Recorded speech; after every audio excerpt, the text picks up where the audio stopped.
माया। बहुत पुराने समय की बात है। एक विरक्त साधु झोपड़ी में रहकर साधना करते थे। वे धर्मशास्त्रों का स्वाध्याय करते और भक्तों को प्रभु भक्ति और सेवा परोपकार की प्रेरणा देते। एक दिन वह ध्यान में बैठे हुए थे। जैसे ही उन्होंने आंखें खोली तो सामने कुछ रुपए रखे हुए थे। कोई दर्शनार्थी उनके चरणों में रुपए रखकर चला गया था। उन्होंने रुपए देखे तो उनके मन में रुपयों के सदुपयोग के बारे में तरह तरह के प्रश्न उठने लगे।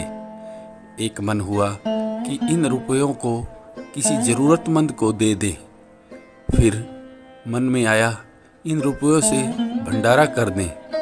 फिर सोचा गरीबों को कपड़े खरीदवा दें। उन्होंने जीवन में कभी रुपयों को छुआ नहीं था। इन रुपयों ने उन्हें धन के उपयोग के बारे में सोचने को विवश कर दिया। साधु उठे तथा कुछ दूर दूसरी कुटिया में रहने वाले संत के पास गए। उन्होंने पूछा, महाराज, कोई भक्त रुपए रख गया है, उनका उपयोग किस कार्य में किया जाए? संत जी ने कहा, हे भक्त, रुपयों को आपने छुआ भी नहीं, फिर भी जिस हृदय में आप भगवान की उपस्थिति का एहसास करते थे, उसमें इस थोड़े से धन ने हलचल मचा डाली। मेरा कहा माने, रुपयों पर गोबर डाल दें और उठाकर उन्हें नदी में फेंक दें। साधु ने ऐसा ही किया। अब उनका हृदय फिर से भगवान के चिंतन में लग गया।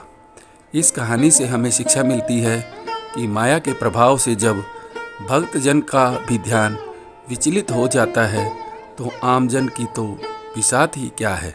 इसलिए भगवान की आराधना करते वक्त अन्य बात अपने ध्यान में नहीं लानी चाहिए, बल्कि एक चित होकर प्रभु भक्ति में सर्वस्व लगा देना चाहिए।